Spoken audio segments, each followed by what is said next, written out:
First things first with Sarah Kustok. Sarah, we can't talk about the teams to beat in the East without mentioning the Cavs, Raptors, and Sixers. And we can't call this the Sixers segment if we don't focus on the Sixers. So let's do that. They've won 14 straight. They're currently the 3 seed in the Eastern Conference. First time they've won 50 games since 2001. Sarah, any chance the Sixers could make the finals in the East? Absolutely. I'm sorry, not make the Eastern Conference Finals. Make the NBA Finals out of the East. I'm still going to say absolutely. And I think... I mean, if they could make the Eastern Conference Finals... I just want to make sure the audience knows the question we're asking. I just want to make sure... Yeah, we can come after the Cavs. Go ahead. Go ahead. We're teaming up on you on this side. No, without a doubt. And I think one of the most impressive things that we have seen now out of this team is the way in which they've been able to play without Joel Embiid. And I think it speaks to their versatility, and they can play fast, they can play slow, they can play in all different ways. You want to go big, you want to go small. This team has a lot of pieces. I know the one thing and the one knock against them, which of course they don't have, is playoff experience because of their youth. But they do have some players who bring that type of veteran experience. And this team as a whole continues to impress me because they are peaking at the right time of the season. Share the ball so well. Speaking of Oklahoma City, the lack of sharing the basketball, Philadelphia has been doing that. They share the basketball. They have shooters. The one area of concern for me with them has been turnovers, and they've led the league in most turnovers throughout the duration of the entire season. That has improved drastically over the last 14 games during this win streak. And I think that's one area, especially during the playoffs and during the postseason, they're going to have to be very wary of, given the fact that the game slows down a bit. Possessions are so much more valuable. But I, without a doubt, think they have a real shot at not only getting to the Eastern Conference Finals, but also potentially advancing. Listen, they are the only team in the East that when I was doing my All-NBA ballot, almost had 2 players on it. Like Ben Simmons. Ben Simmons listed as guard or forward. I was doing that 6th forward on the All-NBA. I'm like, Paul George or Ben Simmons? I don't know. I ended up like, he is going to be an amazing player. He's already, in my eyes, one of the 25 best players in this league. That's not even to speak to how good Joel Embiid is. And, by the way, how good this team has looked when Markelle Fultz is coming off the bench and giving them some real minutes. Like, I don't know if people are paying attention, but you know that corner that Boston has staked claim to? The Eastern Conference team that's going to run the conference post-LeBron? Philly might not only be on that corner, they might have fully edged Boston off the corner with now the biggest injury concern between the 2 teams. Maybe isn't Joel Embiid's foot.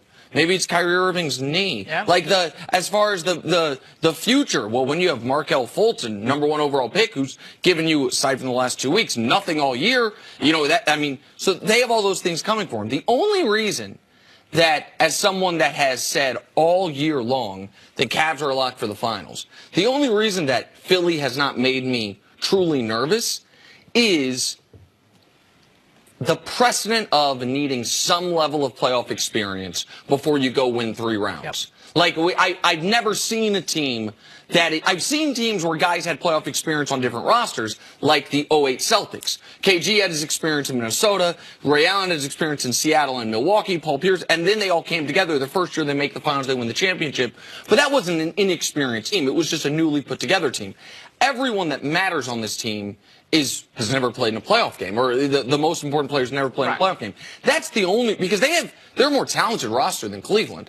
They present matchup problems for Cleveland. Like, for all those reasons, like, Philly's they're the second best team in this conference to me, with, I guess, no disrespect to Toronto, maybe a little disrespect to Toronto, but to me, they're clearly the second most dangerous playoff team in this conference. One thing you have to watch when you get to playoffs, and Sarah, you've been covering the NBA for a while, so you understand this, the whistle.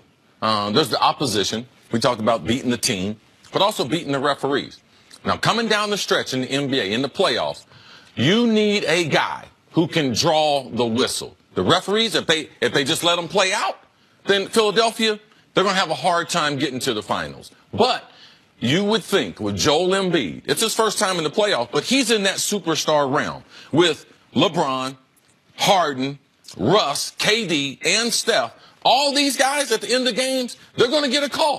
The ref is not going to hold the whistle, not going to let you just foul them. We saw in the Philadelphia game. That wasn't a foul on LeBron. Especially wasn't no shooting foul. Like, it should have been on the court. But what they give him? They gave him the 3 free throws. That's what happens more so in the playoffs. So if you don't have a superstar, or if you don't have a guy who can make the refs blow the whistle, and we know in post play, they don't blow the whistle in post play. So how does that affect Philadelphia and Joel Embiid and their ability? I think that that's something that we have to watch in closing out games with a young team. Their oldest player, J.J. Redick, he's not getting no whistle. He's not no superstar. And the rest of these young players, they're going to have to play through a lot of contact and understand that they have not gotten that status that some of these other players have. I think that's such an important point, and I think very much so at the end of games.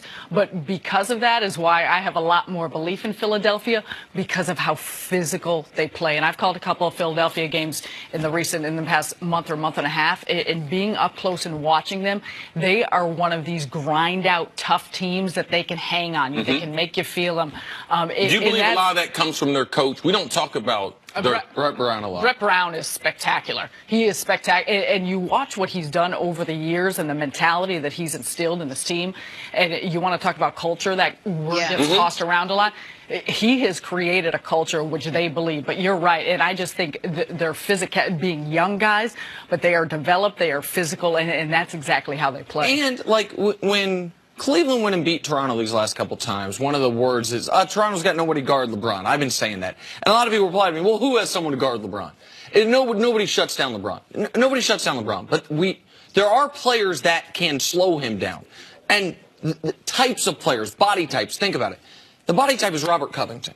The body type is maybe Rashawn Holmes. Maybe even in a pinch on a switch, if there's any center in the league, other than Draymond Green, I think, that is going to get switched on LeBron and have a shot, I would say it's Joel Embiid. So, like, there are guys they have that can present some trouble to him. But one other thing you mentioned about the whistles, but also you've talked about Joel Embiid leading the NBA in points in the paint. We had, you and I, CC, had lunch with I would say, an NBA expert, a former NBA executive coach, the whole nine.